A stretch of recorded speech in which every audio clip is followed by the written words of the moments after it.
Hello everyone, welcome back to Newsroom. I'm Chella Smith with your Middle East U.S. entertainment news here on YouTube. I air on Fridays, bringing you the latest of reforms and economics of Iraq based on reports put out by the Middle East news media outlets. I do this weekly review and it's based off my interests. Thank you everyone for joining me. Last week we talked about Iraq's tipping points regarding oil, debt, and powerful moves. Let's take a look at this week's headlines.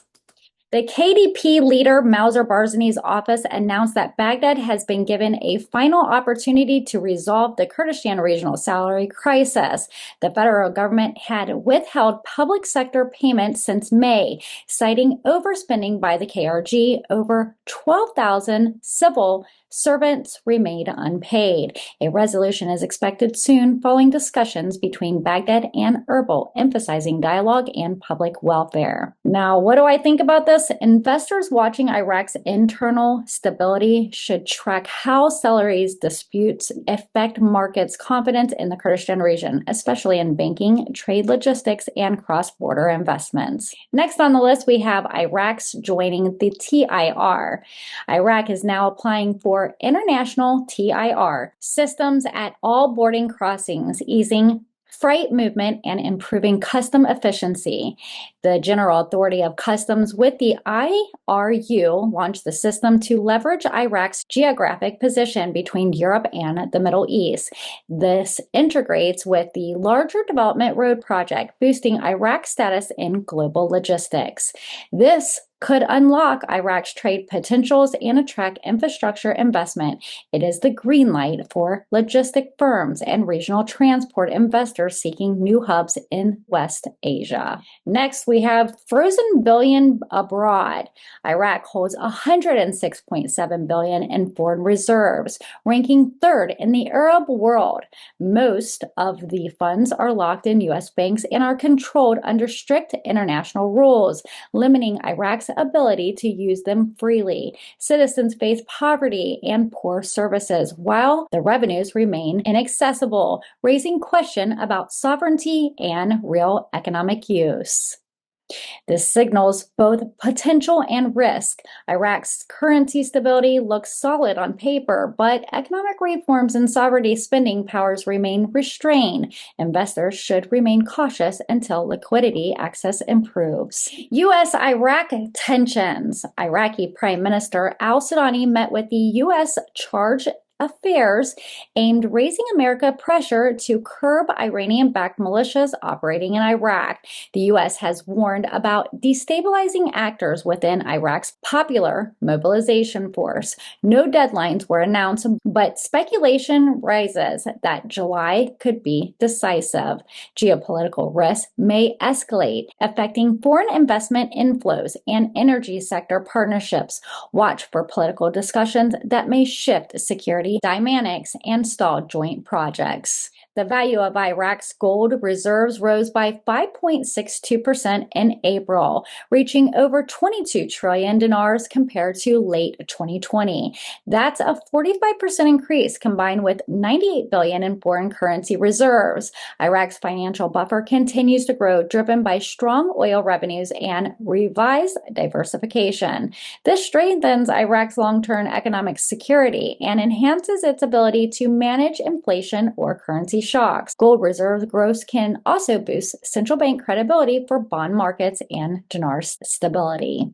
Tariffs as opportunity. U.S. tariffs on some Iraqi products are being reframed as an opportunity to activate stalled U.S.-Iraqi economic frameworks. While current trade is oil-heavy and unaffected, future diversification may face challenges. Iraq's new development funds with U.S. cooperation could ease export imports process and attract American investment. Tariffs may spark structured trade reform. U.S. businesses' entry into Iraq could follow its investment tools like Iraq's development fund matures. This is a window for long-term strategic investors.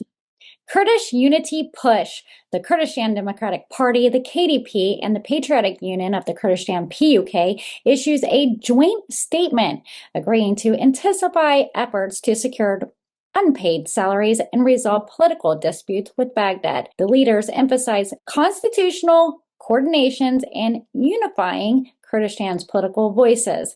Their rare display of unity aims to strengthen internal Kurdish relations and support ongoing negotiations with the federal government. A unified Kurdish front could accelerate federal fund transfers and stabilize the investment opportunities in the region, especially in infrastructure, public sector, and cross-border commerce. Iraq's oil stalls. Iraq's oil ministry in the middle of the week revealed that the Kurdistan region has failed to comply with an agreement to export oil via the Turkey Seaham port.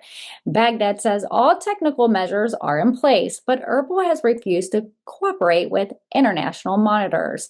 A Kurdish delegation is en route to Baghdad for urgent talks aimed at growing concerns that rift could trigger U.S. sanctions. Now, with oil compromising 90% plus of Iraq's revenues, export delays and possible sanctions pose serious threats to liquidity, currency values, and foreign investor confidence in the energy sector. Customs go digital. Iraq's monitoring its customs systems with help from the UN Conference on Trade and Development.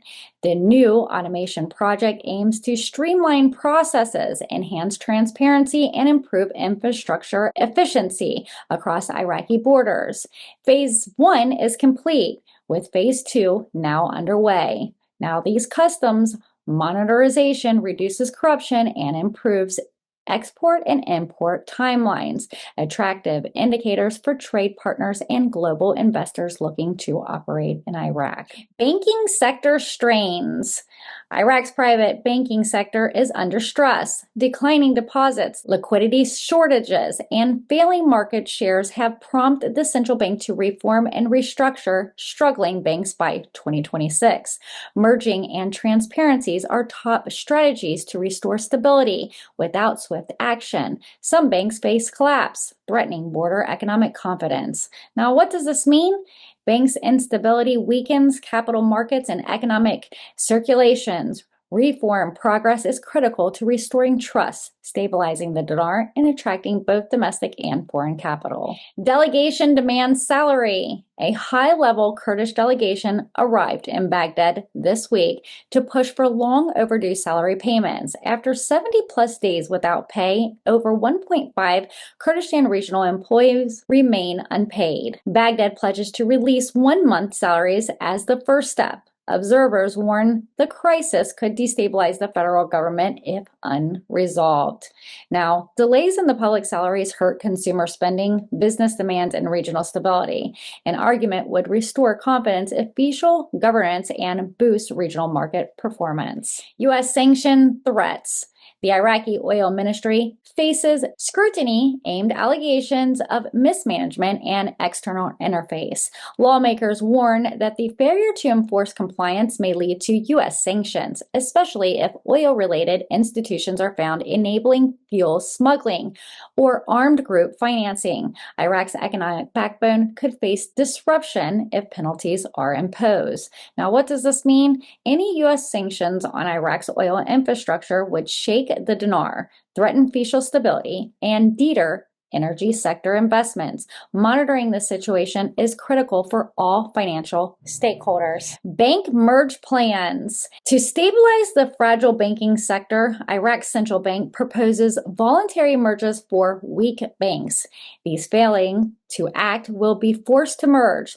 The strategy aims to increase liquidity, raise capital, and restore depositors' confidence and streamline banking operations in line with international standards. Again, poorly executed merges could increase market resilience, attract foreign partnerships, and reduce systematic risks across Iraq's financial system. It's a long-term bullish signal if implemented well.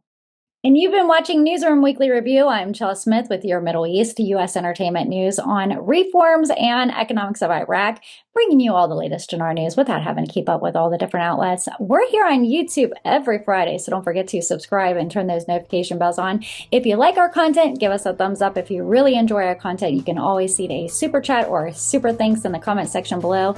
Again, thank you for being a subscriber, and thank you for visiting Newsroom Chella Smith for your trusted Dinar news. We had a great time last week on our live. We decided to do it again this week. If you'd like an update in regards to Crypto Week, stay tuned. We'll be live in just a few moments. Take care. Make sure you join us Fridays, 4 p.m. with Newsroom Updates with Chella Smith, Entertainment News.